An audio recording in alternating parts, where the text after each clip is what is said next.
Okay, we're doing this. This is my first ever my first ever YouTube live stream. We're gonna do a little Q&A, a little discussion of the video that I just launched and premiered, and just a little hangout. Oh god, there's an ad playing in my ear from the video. Um, Part of why I wanted to bring back the YouTube channel is to continue to connect with all of you in a way that isn't exactly possible anymore on platforms like Instagram and Facebook.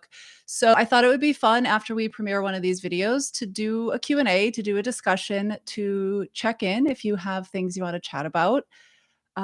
So I thought maybe first up, while everyone's kind of making their way from the last video over here, we could maybe talk about some of you shared in the chat in the other video that there's just hi everyone, thanks for joining. That you've heard so much crap, so many quick fixes, so many promises, so much just garbage. Even you all were sharing some of the ads you've been fed on places like YouTube. So I thought it'd be fun in the chat for some of you to share maybe some of the most wild things that you've heard when it comes to nutrition, or maybe even the stupidest secret you've heard somebody promise you, whether it's in an ad or even somebody that you've spoken to. Because I could probably sit here for, I don't know, how long does everybody have? Hours talking about some of the most wild stuff I've heard in my years of being a dieter and even since doing this work as a nutritionist. I think some of the wildest stuff I've heard is, don't eat after 8 p.m. Like somehow we're going to turn into some sort of a gremlin, or your body somehow understands the way that a clock works and that you're going to hold on to extra body fat after a certain time of night. What's up, Chris? Thanks for being here. So I don't know, maybe you could tell me in the chat some of the wildest stuff you've ever heard or the craziest things you've done. I always say that for a lot of us, myself included, most of what I learned until I spent thousands of dollars investing in an education to become a functional nutritionist, to become certified in nutritional psychology. Up until then, the most I knew about nutrition, the most I knew about eating and how to formulate nourishing meals came from dieting. I did the cabbage soup. I was trying to think of all the wildest stuff I've done, the wildest diets I've ever done. And I did the cabbage soup diet. I think the thing was, is like you make this disgusting pot of horrific cabbage soup and you eat it for 7 days. And I think the promise was that it was a fast way to lose 10 pounds. I did Weight Watchers. Someone brought that up in the community tab of YouTube. So I don't know, maybe you could use the chat and tell me either the wildest thing you've ever done or the dumbest thing you've ever heard. Uh, yeah, Weight Watchers, the points. I just said in the chat that I remember way back in the day carrying around that black like canvas or vinyl pouch that Weight Watchers would give you in their little gray calculator, and like calculating my points for the day and trying to cheat the system because there were free foods and foods you could just like fill up on. And Chris said I used to eat 6 to 8 Wendy's junior bacon cheeseburgers, buns removed, a day to lose weight. That's an interesting diet. It's probably more delicious than the cabbage soup diet, let's be honest. Oh, Atkins days. I did the Atkins diet back in the day. Uh, I don't know if anybody here remembers the lemon cayenne cleanse. I think that was just like lemon juice and cayenne pepper, and somehow the belief was that it was gonna make you burn fat, like it was gonna stoke your metabolism, which like stoking your metabolism, speeding up your metabolism, fixing your metabolism are all just that's exactly what we talked about in the video. They're just lies, they're secrets that people promise you that don't actually exist. Fundamentally, that's not how metabolism works. David Gallo wants to sign up for the Wendy's Junior Bacon Cheeseburger diet. um, but yeah, I mean, I think we've all heard, oh yeah, the frat bro on YouTube. I feel like I don't know if it's my algorithm as a nutritionist and someone who looks and watches and talks a lot about health and nutrition, but the ads I get for always the gym bro, you're 100% Amanda, always the gym bro, always talking to women like we're just dumb little flowers and we just need to follow their plan for quote unquote fixing your metabolism. Fun fact, your metabolism can't break. Our metabolism can adapt down if we do certain things. Uh, it is meant to be adaptive and it will, and we can change that. And one of the best ways to improve your metabolism is to eat. It's one of the things that the Empowered Nourishment program teaches you is how to eat in a way that nourishes your body, but more specifically supports a functioning metabolism. But you can't break your metabolism. You absolutely cannot break it. Um, let's see. David said decades ago, I believe I tried Slim Fast. I think I tried that too. I did that as well. I did it all. Marlene said I did keto through a ideal protein, ate food out of packages. Oh yeah. The packaged food diets, the packaged food, I mean, it's all, listen, it works for some people until it doesn't. I think this goes into, hi cat. This goes into the, the foundations thing that I was talking about in the video, is that all of this stuff can work to get us on the path of the things that we are after. But the problem is most of the things we're doing aren't sustainable. So the results and the changes and the things that we achieve as a result are also not sustainable. And when we don't actually focus on the foundational aspects and sustainable health habits that we can take with us no matter what life throws our way, they don't work, because after they're over and gone, we have nothing to fall back on. We're right back to where we started. We never learn how to actually effectively support our body and functioning optimally. Um, Let's see. Jeff said, what do I think is a great place to start with building healthy habits? Great question. So, as I kind of talked about, I know I blew through it a bit in the video because the focus wasn't to give you actionable steps, as in a like plan of action. Step one, do this. Step two, do this. It was just to kind of drive home the point of not getting stuck in quick fixes and all of these sort of diet things. But really, truthfully, I would say the best place to start with building healthy habits is the place that you can start. And I know that sounds like a non answer, but what I mean by that is for some people, it's getting up tomorrow and building a balanced, nourishing breakfast because you are ready, able, and willing to do that. It's something I talk about in my programs. I call it, Are You Raw? Ready, able, and willing. Sometimes we're like, okay, I'm willing to change my breakfast, take my steps up 1,000 steps a day. I'm willing to drink more water. I'm willing to cut out the nighttime dessert that maybe I don't necessarily need or even want. It's just a habit. I'm willing to get to bed earlier, but I'm not actually able to because I have a newborn baby or because of my job or whatever kind of habit we're talking about. Sometimes we think we're able to do something, but we're not actually ready. And so I would say the first step you should take is the step that you're ready, able, and willing to take right away. And even if it's the smallest step that you can take. So, like I said, I use the example of breakfast. I think, there's a lot of differing schools of thought if breakfast is the most important meal of the day or skip breakfast for all of the things that you want to achieve and intermittent fasting. I would say for most people, a solid balanced breakfast allows them to start the day nourished with a nice balanced blood sugar and really clear mind, and then we start to make decisions the rest of the day that aren't in a chaotic state, meaning a lot of times by the time we get to lunch and dinner and even snacks throughout the day, we're so underfed and undernourished because of a poor breakfast and imbalanced blood sugar that we're not even thinking clearly. We're not making the best choices. We're just kind of trying to play catch up. So I would say start where you can. And I'll talk in a moment about some of what I call big rocks versus these small stones to kind of break down what I talked about in the video a little bit deeper. But I would just identify like maybe where's the biggest gap from what you would like to be doing and how you would like to feel versus what you're currently doing. What's the biggest gap? And then what's the smallest thing you can do to start to fill in the gap? One of the biggest mistakes we all make, I've made them before, I am not immune to this, is we are here and we'd like to go here. And starting tomorrow, we do everything that would be here. And we do that for like a week. And then we're like, holy shit, this is actually hard. And again, I haven't put anything in place to make this sustainable. The harder choice is to do a baby step and go, okay, I'm going to nail this for a while. Then I'm going to nail this. And then I'm going to nail this. like I said, it's not sexy or fun or flashy, but that's how we build habits that we can sustain.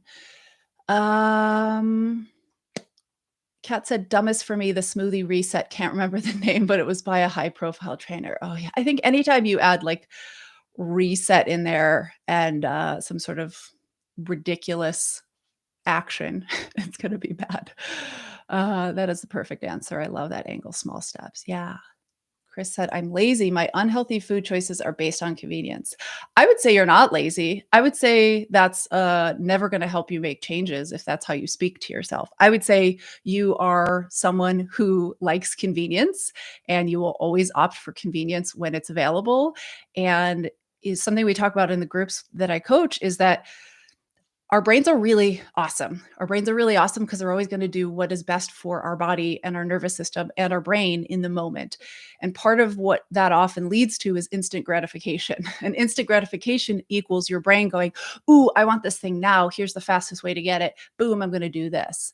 Instant gratification shuts off self control and it doesn't allow us to actually think about our future self and our goals. It essentially says, what will feel best, what will allow me to skirt discomfort and sit in this moment and have everything I want. And so if we don't actively work to challenge those thoughts and even sort of challenge the discomfort of, hey, I talked about this in my Instagram stories last night, but it's easier to order food.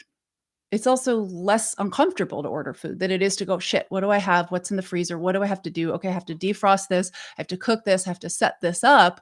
And that's all rather uncomfortable and it just takes effort and energy.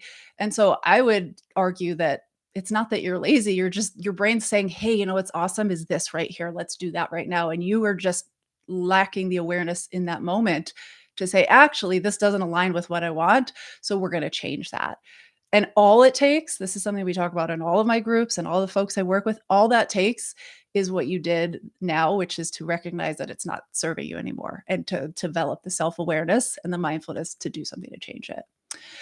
Audrey said, thanks for always forcing me to eat breakfast. It's been a game changer. I love that. Breakfast is my favorite thing to work on with people because a lot of people think they have no self-control or that they binge at different, I'm not speaking specific to Audrey, by the way, I would never do that. But just in general, I see this with people. They often make choices later in the day or binge eat, or what they'd classify as binge eat, I should specify. And they think it's because they lack self-control, they lack willpower, they lack discipline. And a lot of times their body's quite literally playing catch up from calories, from energy, from blood sugar. And your body is just kind of going, oh no, it's 2 o'clock and this bee had 200 calories. And there's an overcorrection. Your body doesn't go, okay, well, she didn't eat breakfast, so now we're going to add just this much. No, we get to that ravenous point of the day where we can't think clearly. And then to Chris's point, we're going to go with what's most convenient and of course what's most delicious and pleasurable. So I think it's not, I think it's the most common thing I see is that people take this stuff on, they internalize it as this sort of moral thing. And a lot of times it's just physiological. Our body is just not getting what it needs. And it's always going to kind of work to maintain balance or homeostasis. Amanda said, I love breakfast, but can barely get it. Tell me more about that. Barely get it as in time, as in access to the food, as in, I'd love to hear more about that. Marlene said, I hear you, Chris. I'm so inconsistent with meal preparation to help stay on point with healthy meals, whole foods. I would say that's probably when I speak to my clients on a weekly basis. It's one of the most common things I hear from people. And it's kind of the biggest thing we often identify as the sticking point or the thing that's keeping us from achieving whatever it is we're after. It's preparation and planning. And I will say, I think, and I was this way for a long time, I think most people think about preparation and meal planning like the like the gym bros you see on the internet and just kind of the classic sense of meal prepping where it's the perfectly shaped all the same size glass containers and it's chicken, broccoli and brown rice and we eat that 5 times a week every day for lunch. Meal prep and meal planning doesn't have to look like that. I teach something called the component meal prep method, or a lot of you hear me talk about half-ass cooking. It's really easy to just say, hey, at the start of the week, Do I have 3 proteins? Do I have at least 3 carbs? Do I have at least 3 veggies? And are there healthy fat sources around? And then making sure you pick versatile items that you can mix and match. I think it's a really solid way to kind of help yourself be planned out and prepared, but not feel like you have to stick to some rigid plan or know. My problem is on Sunday, I don't know what the hell I want for dinner on Wednesday. Like, tacos might sound like a good idea, but maybe on Wednesday it doesn't sound good, and I wanna be able to have the ability and the opportunity to have what I want, but to be prepared and planned out. So I think that could be something that you might consider as well. Kat said, "I can't even count how many do all the things on day 1." Yeah, I think we all have. I think it's the biggest mistake we all make, and it's only because we're excited and we're motivated and we're so pumped up and we're ready to go, so who wouldn't wanna do all the things? But it almost always bites us in the ass or in the butt. Uh, oh, I'm not on Mark's YouTube. I can say ass. Um, so I Mark's Disney Channel, where I always feel like I have to censor my swears. Yeah, I think it's really common, and I think there's a way to harness it, and I think the way to harness it is I did answer your question. Did you ask a question, Mark? Were you in the sauna? Were you doing red light therapy, or were you doing the cold plunge first? Um, Jesse said, "Oops, sorry, I missed Federalist. Love the ready, willing, and able thing. Every time I talk to someone about quitting smoking, I always tell them that you can't quit in the future." Yeah. Yeah, I think ready, able, and willing is a really powerful way to just be honest with yourself. I think that's the biggest thing is and this goes back to not trying to do all the things at once. Are you ready to? Sure. Of course you are. That's why you want to do all the things. And are you willing to? I'm sure you are. But are you actually able to? That's where we have to get kind of honest with ourselves. And we don't want to tell ourselves no. We want to say, hey, you're feeling motivated, do all the things. But you have to really consider how many times has that worked for you in the past and where has it gotten you? I would guess most people, it didn't get you very far, or you wouldn't be kind of quote unquote starting over again.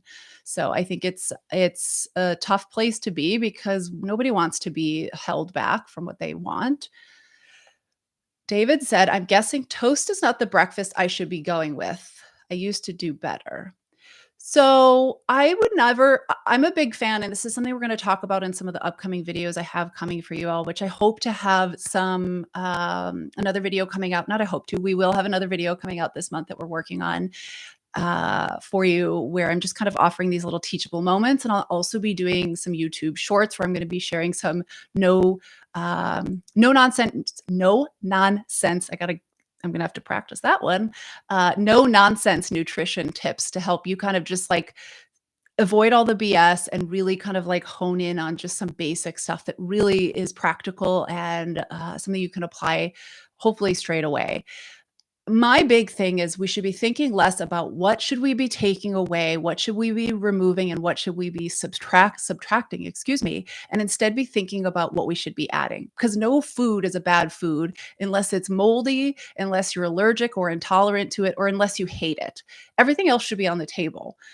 So I would say toast isn't bad for breakfast, but I would be thinking about what can you add to that toast to make it a more balanced meal, to make it more nourishing. And typically, anytime we're looking at a balanced meal, we want to make sure that we have a source of carbs, which you're getting from the toast. Maybe it's a multi-grain toast or something that's higher in fiber, which is extra lovely. If not, we might be adding fiber from something else, like some berries or some fruit. People love to laugh at this, but maybe some vegetables. I know it's not sort of how we often think about breakfast, but it can be really beneficial. And then protein. We really want to add protein anytime that we're consuming carbs because again, this is going to blunt the impact of our blood sugar on our blood sugar, excuse me. So I would be thinking about what is a protein that I enjoy eating that I could add with my toast. Are you somebody who likes eggs? I'm a big fan of taking some ground turkey or ground chicken, making a breakfast hash. Could you throw that toast in the air fryer and put eggs on top and make some sort of like eggs in the whole breakfast toast, avocado toast, etc. Fat is of course important as well. I didn't mention that, not because that you shouldn't be eating it. Most often we're getting fat paired with other foods like our protein in our cooking oils or other fats. So it's important to just be thinking about how can I add something to this meal to make it more balanced. But if eating toast at breakfast is something that brings you joy and it makes you feel good, then what can we do to just really hone in on how to make that more approachable? A lot of times what we do is go, I used to do better, and used to do better was something you couldn't actually sustain because maybe you didn't enjoy it or it took a lot more effort and energy. So stuff to think about. Let's see. After doing intermittent fasting for a while, I found it mentally difficult to go back to eating breakfast. I can speak to this very personally because I intermittent fasted for almost 3 years. I was convinced it made me feel amazing, and I'll be honest, at points it did. I work out in the mornings, and depending on the type of workout I'm doing, I don't want a belly full of food. I don't wanna be jumping around and having a whole, like, breakfast hash sloshing around in there. I will occasionally intermittent fast if it thanks, David. Thanks for being here. If it suits me, but, what I started to realize for me is that it was, causing a little bit more harm than it was good. I will say this goes along with what I was sharing earlier, which is one step at a time. If you're going from fasting to expecting yourself to have an entire breakfast hash and fruit and veggies and ground meat and all these, like that's a big ask. So I would be considering what is kind of the bridge between that. One of the things I recommend to my clients who are struggling with blood sugar imbalances, hormone imbalances, some of these other things I talked about previously, binge eating in the afternoon, overeating, cravings, is to at a minimum eat a protein paired with a carb 30 to 60 minutes upon waking. If you're coming from intermittent fasting and your hunger is non-existent, one, it will and does come back. This was my experience and is the experience of most of my clients. It's because you've essentially trained your body that you won't be giving it food, so it essentially stops asking. There's a whole host of other things that are going on as well, but start with something you can eat that is small. Even if it's just a half a serving of what you would normally classify as a full breakfast, getting something into your body, kind of settling blood sugar, settling things like cortisol from rising further if you're causing stress by under eating or skipping meals. So it might be like a small serving of yogurt or cottage cheese, a hard boiled egg, some fruit with that, a piece of toast. There's a whole host of other things. It could just be like a cheese stick and something paired with that. You don't have to always eat a full meal, and again, I think one of the things I've taught a lot of, like, 3, 5-day workshops, and I teach the importance of a start strong breakfast and a balanced breakfast for metabolism, for energy, for blood sugar balance, for a whole host of things, and sometimes at the start of a workshop, I'll teach this, and by the end of 3 days, 5 days, people are sharing they can't believe that their hunger's back. They can't believe the difference it makes in their energy levels, in their cravings throughout the day, in their brain fog, headaches. So meet yourself where you're at. Always meet yourself where you're at and just consider what is something I can do now. And I think you'll be shocked at how quickly your body kind of responds to that and picks up on the signals and things change. Intermittent fasting isn't a bad thing. I'm never going to be the practitioner that says don't do it, but it doesn't align for a lot of people. And again, it's often that the body is playing catch up the whole rest of the day. And that can lead to excessive cravings or just kind of making choices that don't really align with how we want to feel. Jesse said, I wish you were my nutritionist. The ones at Kaiser are not very good. I'm sorry to hear that. I do take one-on-one clients, so if you are in need of support anytime in the future, all my links are in my, YouTube video that y'all watched with me. Kat said, "I did have peas in my breakfast yesterday." I love that for you. I am on a peas kick this week, as you might have seen on my Instagram.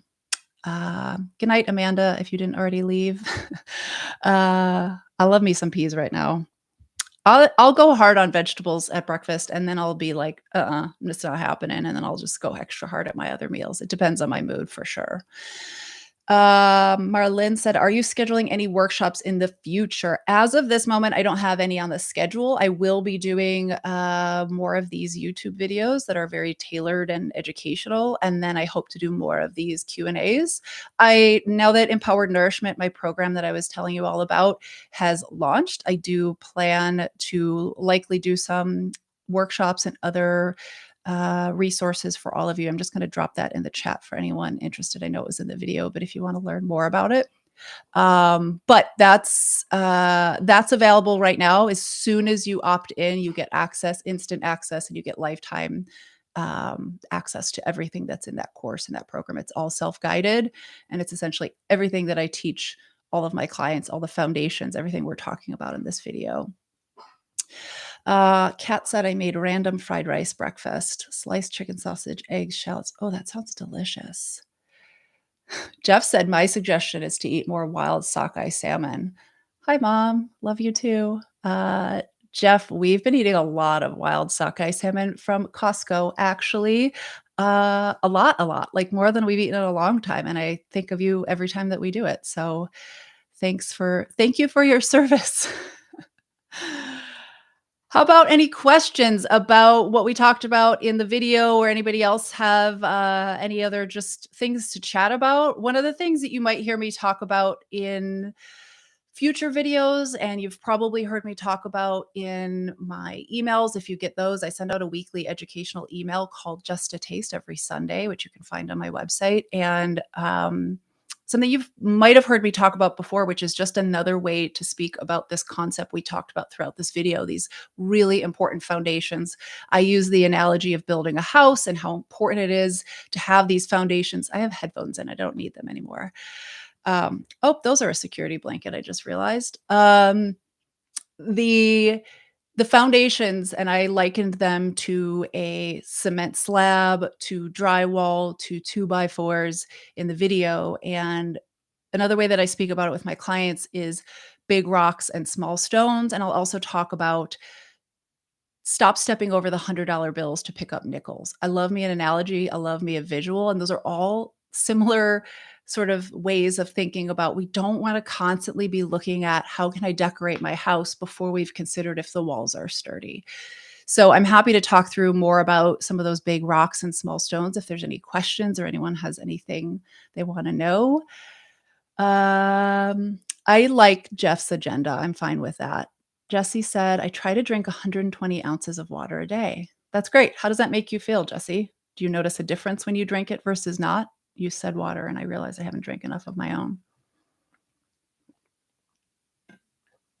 Water's an easy one for people to forget. And I think what kills me is when people are like, I don't know why I'm so low energy and I have a headache. And if we look at their food first and maybe they're eating plenty or more than enough, the next thing I would look at is water. I think it's incredible how many people are dehydrated, how it is one of the most common nutrient deficiencies that we see in people. And I know for me, I have a routine. I drink my water. I know how much I need and how I feel. It's easy on a busy day to not drink enough and then be like, why do I feel off? Why do I have this low grade headache? What's going on? Only to find that I've only drank half of one of my ginormous Stanley mugs instead of 2 whole ones and more. Glad you notice it helps you lower your blood sugar, Jesse. That's great. Mark said drinking water is crucial, having a good productive day. It is. It is. I am not a registered dietitian. I am a certified functional nutritional therapy practitioner. I'm also certified in restorative wellness solutions up to their level 3. And I've also received a certification in nutritional psychology. Happy to answer any questions about all of that too. Oh, how do I feel about sleep and building the foundation? It is incredibly important. And again, I think like each of these big rocks or these foundational bits that we're talking about, so easy to overlook and so quick.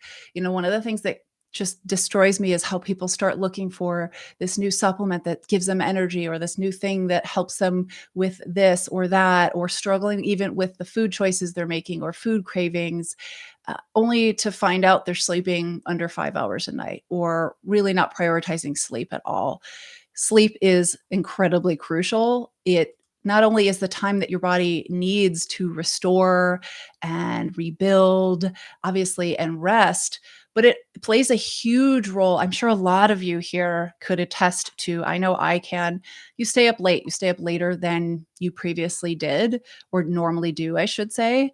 And you wake up the next day and your hunger signaling's off. You are ravenous. You are just craving all the stuff you don't normally eat.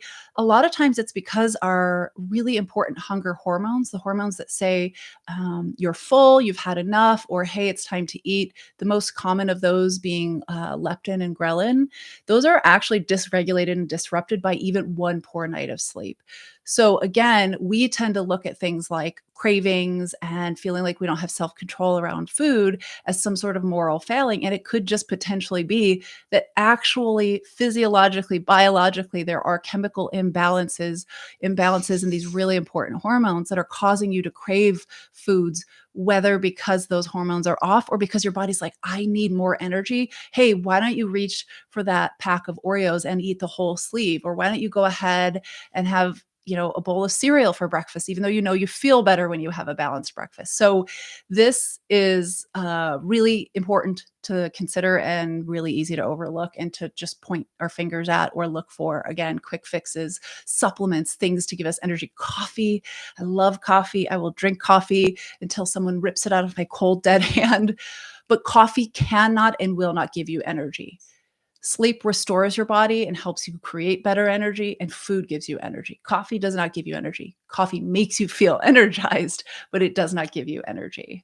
So we don't want to abuse these things when we're missing really important foundational aspects that would just do the damn thing. Yes, Mr. Bricky, you have been prioritizing your sleep. It was Mark's doctor once said to him, and it stuck with me as well, this idea that we always think like, "Oh, I'll catch up on my sleep. I'll get to it when I can." And it's one of the freest it is the freest, one of the freest things you can do to support your health. Like, it doesn't cost money to get a good night's sleep. I understand that some people have newborns, have shift jobs, are night work. There's all these things that I always, always, always want to um, give credit to and acknowledge. But you can prioritize sleep. Most of us can, and it will change your life. So, does that include eating your feelings and stress eating? Absolutely, for sure. Kind of go hand in hand. Yes, Chris, that is exactly what I said, is go eat a sleeve of Oreos. Cherry picking, I love this for us. But yes, absolutely. It can, the thing about stress is, or sleep, excuse me, being underslept can be a stressor. It is physiologically a stressor to our body. It can impact our HPA axis like any other thing that our body would read as a stressor. And so if we're already under stress or our stress bucket is mostly full, and then we add not sleeping to that, it will amplify the stress. And if you're someone who's prone to eating during times of stress or eating a certain way during times of stress or eating to avoid or numb feelings, the sleep is not going to help for sure on all fronts. Jesse said, I'm so paranoid getting too low when I'm sleeping and also having a weird work schedule. Getting too low when I'm sleeping and having a weird. I don't know if I fully understand that. I apologize. I'm so too little sleep, maybe. I'm paranoid I'm getting too little sleep. Oh, your blood sugar, maybe, because you previously spoke about that. Um, Yeah, listen, like I said, this is why I said this in the video, is that these things are not only boring, but they're hard. These are hard things to change. That's why we look for quick fixes. This is why all of us have all we've all fallen victim to. Is that the way I want to say that? We've all been preyed on by diet culture. We've all been sucked into these secrets and these promises and these quick fixes, because all of this stuff I'm talking about may seem remedial and basic and boring and unsexy, but it's hard. It is hard work to do all of these things, and to not just do them, it's to do them over and over and over and consistently. The video that's coming out next for you all is talking about consistency, because I think that's the number one thing. We've talked about it tonight here on this live, is that we all dive in with all of the best intentions, and then life happens as it does. And it's hard to keep up with these health habits. So how can we navigate the consistency part of things?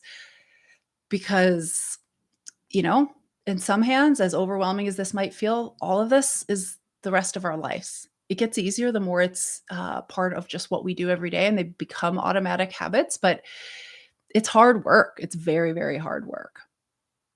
I noticed that a good night's sleep is directly affecting the next day diet. Absolutely. 100%. MJ said, "Water is a tough one for me. I know I feel better when I get enough, but bathroom breaks are tough at work." I know. I have my sister's job, the job she had previously was similar in that, like, she wasn't allowed to have her water bottle at her desk and then also, like, taking breaks to leave. There's this whole and I hear that from a lot of clients depending on their work situation. So it can be really hard because also we don't wanna be just, like, all of a sudden guzzling 40 ounces of water. I would just say meet yourself where you're at and do the best that you can. For a lot of my clients, it's using an app that sort of reminds them, sets a timer. For some people, it's those bottles that show you how much you drank. You know, a lot of times it's just, again, meeting yourself where you're at, doing the best you can. I will tell you that if you're going from being dehydrated, underhydrated, not drinking enough to, again, you're here. Let's say you should be for your body drinking 80 to 100 ounces of water and you're drinking 20 to 30. If you jump from there to 80 to 100 ounces within a day or two, your body hasn't yet assimilated to that and it's not going to be used to it and it's going to pee a lot. So, again, meet yourself where you're at. If you're currently drinking 20 to 30 ounces of water, shoot for 40 to 50. Give that a few days, maybe a week, then shoot for 50 to 60. And you'll notice and you'll find your body can utilize that water better on a cellular level, which means you'll assimilate it better, which means you won't be rushing off to the bathroom. So it might be worth trying something like that. Yes, voice to text is fun, is fun, and I often miss stuff. Uh, when I send messages to clients using voice to text sometimes, and I'll be like, "What?" I'll look back and think, "What did I mean to say there?"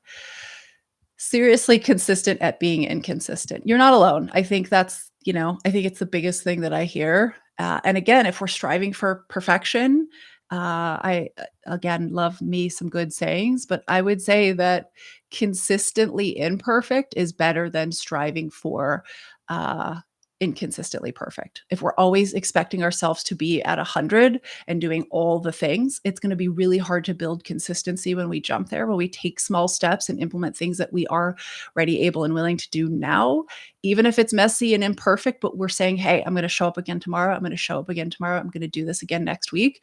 That is consistency. And again, we're going to talk about it in our next video. Do you suggest, stop trolling me, Mark. Do you suggest natural foods? Like, shut up. I know, Cat. Your name, my phone does not like to spell cat like cat, like the word cat. Why would it do that? No, it's gonna give it a K because that's great. Um, Jeff said, "Can apps really help?" I guess some good, some bad.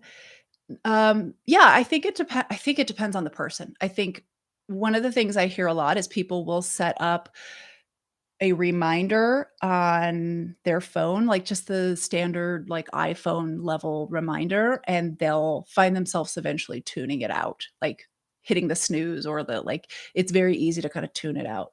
There's other apps that are different that don't allow you to do that or have, I have a group and one of my members was talking about an app that sort of triggers her to remember to I can't remember if she was using it to remember to eat at regular frequency or drink her water, and she actually put in a more jarring sound because she knew she wouldn't be able to ignore it versus like some of the chimes that you're like, ugh, whatever, tune it out. I would say, like anything, I would just try a bunch of stuff and see what works for you. Everybody's different. Some people like pen and paper and actually ticking a box. It's like, I drank another 10 ounces or another 8 ounces or 20 ounces or whatever the habit is that we're talking about. Some people will never do well with apps or ticking off a box because that doesn't light up their brain. I'm somebody who loves to tick a box. It brings me pleasure and joy and it hits those dopamine reward centers. And so I want to keep doing it. It's like a video game. So I would say it's, very unique to the individual and what works for you, but might be worth trying some stuff out. Any questions? Any other thoughts? Should I run through really quickly some of the things I consider to be the big rocks, and then we'll kind of wrap it up? And maybe if you have any other questions about that. I know we talked in the video about the foundations, but I have a list of what I call the big rocks that you may have seen me share if you follow me on social media. Folks in my groups have read this from me before. So some of the big rocks or the $100 bills or however you want to call it, the foundations, of course, number one is eating enough calories to support your body and the demand you're putting on your body. So everybody's different. Some of us are more active than others. Some do really intense workouts. Some are more sedentary. Height matters, age to some degree, of course, our weight, our gender. So you want to eat enough. That is number one, most important. Nothing else matters if you are chronically underfed or undernourished. Another important rock is getting optimal protein daily. I'm not going to dive into it in the context of this live because I think we could have an entire Q&A live slash video, and I know we will, all about protein. I touched on it briefly just from the context of blood sugar balance and pairing our carbs with our protein. Protein is crucial. And in fact, most people think as they age, they need less because maybe you're less active than you were in your 20s and 30s. In fact, it's the opposite. We start to lose at a drastic rate our muscle mass, our lean muscle on our body as we age. We need to eat to support that. And the only way that we can do that is eating enough protein. So, big rock. If you're not eating enough protein, there's a whole host of things that could be a result of that. And again, this impacts our hunger, our satiety, satisfaction, and that leads to cravings, etc. Eating just enough fruits and veggies every day, just getting enough of these in our days and throughout our week. Before you're worrying about what's the perfect greens powder, really be honest with yourself about how many fruits and vegetables you're eating and maybe work to increase that, improve that. Again, don't jump from no fruits and veggies to like 18 servings a day. Like, see what you can do, meet yourself where you're at. But again, let's focus on that before we're worrying about nutrient deficiencies and supplements. We talked about it already a bunch, but water. Drinking enough water, being hydrated every day, super duper important, huge, big rock foundation. Sleep, again, we talked about that a bunch. Adequate quality sleep every night, massive, big rock. Stress is again one I've done whole workshops on. I talk about at length with all of my clients and all of the groups that I coach, managing our stress and removing as many of the controllable stressors in our lives that we can. Not everything's in our control. Let's set aside the things that we don't have control over. Let's focus on the things that we do, and let's learn how to maybe create more stress management activities and even just mitigate the impact our stress has on our body so we're more resilient in the future. Just learning how to honor our hunger and fullness cues, learning how to listen to what our body's telling us. That is hard. I will always add, this is probably one of the hardest things to do. If this is a new concept for you, again, start where you're at, start learning to listen to your body and how it communicates to you, what hunger looks like for you. We're going to talk about this in some upcoming content. I think a lot of people think of hunger as a grumbly tummy or stomach pangs, and hunger can show up a whole list of different ways. So it's important to kind of give that space and learn to listen to that. The last two, I would say removing morality from our food, good food versus bad food, yes food, no food, lists of bad and good. We want to remove that. That's a huge rock because we're only going to get so far in our relationship with our food, in our relationship with eating and building sustainable habits. If we don't actually face that relationship with food stuff and kind of removing, again, diet culture, we've all been socially conditioned to see food that way. And I think it's really crucial that we challenge that and remove that from our food. And last thing I would say is consistent physical activity, movement of any kind, any form. I would say initially it would just be whatever will get you moving your body. Ideally, optimally, everybody's strength training. Again, I could go into the long list of reasons I think everybody should strength train, but maybe it's just setting a realistic step goal for yourself every day, moving your body in some way, especially if you're highly sedentary. You sit a lot at a desk and you're not moving your body. These are big rocks. These are the things we should be worrying about. If you're not ticking most of those boxes and you're running off and trying to do something, this reset, a smoothie reset, a cabbage diet, some supplement that someone's promising you, the world, some secret metabolism fix, and you're not ticking most of those boxes, I love you, but you're kind of missing the forest for the trees. You're kind of jumping ahead and you're missing the most foundational things, and you're only going to get so far with that stuff. So if you're not prioritizing that stuff, back to what I shared earlier with Jeff, but meet yourself where you're at and start with just something, some small step. Mm. Katie said, for those with desk jobs, do you think standing desks, walking pads are worth the investment? I have a standing desk, so maybe I'm biased. I love my standing desk. I notice a significant difference in my energy when I'm standing and working. There's other like functional physical reasons why I prefer standing, just in how it feels on my back and my body. I know the walking pads are really popular right now. I think if you can afford one and getting out and walking outside is challenging for you, or weather makes it a challenge for a good chunk of the year, if you can afford it and it's accessible, I think it's great. I've been considering getting one. The only reason I haven't is now the weather's about to turn, really beautiful here. So I'm just going to take advantage of that. And then maybe when it's incredibly hot, I might consider getting it again. But yeah, I mean, anything that causes us to move our body more. I know this discussion isn't about fat loss and calories in, calories out, but anytime we can move our body more, anytime we can create more energy expenditure, one, let's just be real, we can eat more food. When we move our body more, we're expending more energy. We have more room to eat more food. Who doesn't want to eat more food? I always want to eat more food. So one, there's that. But two, there's so many physiological, cardiovascular, physical reasons why moving our body is so beneficial. So I would say anything that allows you to move your body more. But like I said, I think it's just if it's accessible and something that you would enjoy and it feels good for you. What is my favorite thing to buy at Costco? Well, like I said earlier, lately it's the sockeye salmon. I've been buying the big bag of the fillets, and we've been loving those because you can pull them right out of the freezer and put them in the air fryer, and they're done in like under 15 minutes.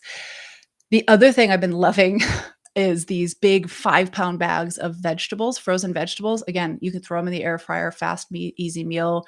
We recently bought a big 5-pound bag of green beans that Mark was jokingly calling a sandbag because it was massive. So we love the vegetables. That's another thing that we buy from Costco. I don't do weekly trips there. It's just usually when we run out of that kind of stuff. Certain times I'll buy like other proteins like chicken breast, chicken thighs, etc. Help with a massive sweet tooth ideas. Oh, I'd have to know a whole lot more context to be able to speak to that. Eating sweets are not inherently bad. Sweet foods are not inherently bad. I think if you're recognizing that a sweet tooth or an excessive desire for sweetness is because you're lacking something else in your diet, then that would be something we would want to address. I think if it's more emotional, then that is something we would have to address. There's so many kind of root causes why someone might want to eat a lot of sweets. I would say it's only problematic if we're overeating on sweets at the cost of nourishing food. If you're a person who has a sweet tooth, then eat balancing meals, eat in a way that nourishes yourself, and find a way to enjoy those sweets in the context of a balanced diet. And there is nothing wrong with that. I love me some chocolate, love to have chocolate most days. And I think that this is something that you should find a way, again, not take away, but how can we add? Um, oh, MJ, we'll have to talk about that in an upcoming live. But strength training is just probably one of the best things anybody can do for their body from a metabolism standpoint, from preparing your body for aging, for muscle protection, for protection of our bones as we age, for feeling like a badass, for being able to feel confident in your body. There's just a whole host of reasons. So, yeah. Proteins, water, fruits and veggies, sleep, stress release, awareness, all food, good, and activity. Thanks, Jeff.